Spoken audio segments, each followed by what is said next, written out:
A continuación vamos a ver la tercera parte del tema congruencia de ángulos. Como ya sabemos, lo que vamos a demostrar es un teorema obtenido a partir de los axiomas y las definiciones vistas en tutoriales anteriores. Hace 3 tutoriales más exactamente. En esta ocasión, ¿cuál nos corresponde? El teorema alusivo al axioma de lo que se definió como ángulos alternos externos. ¿Qué nos dice el teorema 3? El de dicho axioma. Todo par de ángulos alternos externos son congruentes. Comencemos dicha demostración. Antes de eso, vamos a ver un duplicado de esta gráfica, pero vamos a instalar en ella una serie de puntos que necesitamos para poder utilizar todo el proceso demostrativo del presente teorema. Aquí la tenemos. Vamos a llamar entonces los puntos que necesitamos como A, B, C, D y un punto E, ya que con base en esto es que se van a utilizar los nombres de los ángulos. Ahora sí, comencemos. Sabemos muy bien que la medida del ángulo AOB, llamando este punto el punto O, que ya lo tenemos aquí visualizado, más la medida del ángulo BOC es igual a 180 grados. Y podemos ver que acá en este ángulo AOB hacemos alusión al ángulo θ y el BOC el ángulo alfa. Ahora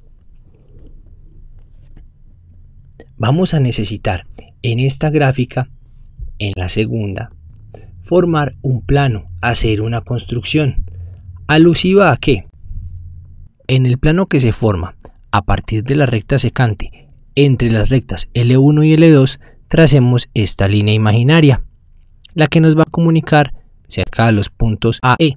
Debemos recordar que por ser un cuadrilátero con base en la geometría vista en el colegio, vamos a tener que la medida de los ángulos del interior del cuadrilátero nos suman 360 grados, ¿cierto?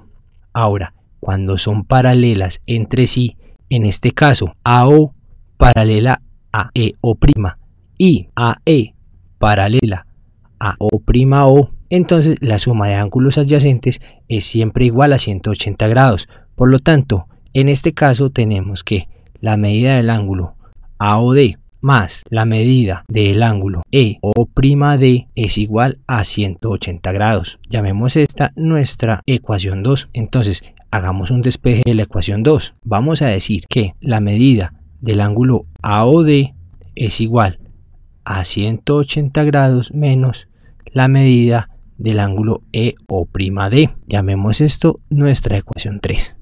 Recordamos lo que demostramos de ángulos opuestos por el vértice. ¿Qué quiere decir eso? Que nuestro ángulo alfa es exactamente el mismo valor del ángulo AOD. Por lo tanto, tenemos que la medida del ángulo AOD es igual a el ángulo alfa. ¿Y cuál es el ángulo alfa? La medida del ángulo BOC. ¿De dónde obtenemos esto? Recordando que es opuestos por el vértice. Por lo tanto, si nosotros reemplazamos la ecuación 3 en la ecuación 1, vamos a tener entonces que la medida del ángulo AOB, que ya sabemos que es θ, más alfa, que dijimos que era alfa, la medida del ángulo AOD, que es esta misma de acá de la ecuación 3. Entonces, 180 menos la medida del ángulo EO'D van a ser igual a 180 grados. Así que eliminando estos 180 con estos 180, tenemos entonces que la medida de AOB es igual a la medida del ángulo EO'D. Ahora, miremos este ángulo que tenemos acá, EO'D. Sabemos que EO'D, que es este ángulo que tenemos aquí, es exactamente del mismo valor que el ángulo gamma. ¿Por qué? Recordemos, por opuestos por el vértice. Y eso ya lo vimos con base en el teorema 1.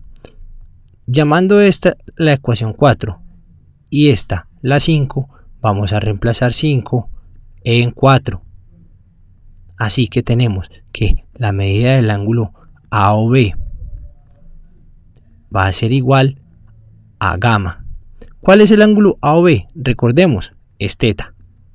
Y en términos de ángulos, congruencia es igual al ángulo gamma. Ahora sí, visualicémoslo. Este nuestro ángulo teta y este nuestro ángulo gamma. De esta manera se comprueba que son congruentes los ángulos alternos externos. En nuestro siguiente tutorial podremos ver la demostración del último teorema, la de ángulos correspondientes, los cuales han de ser congruentes. Los invito a continuación a que sigan consultando nuestra serie de tutoriales del curso de razonamiento lógico en tareasplus.com.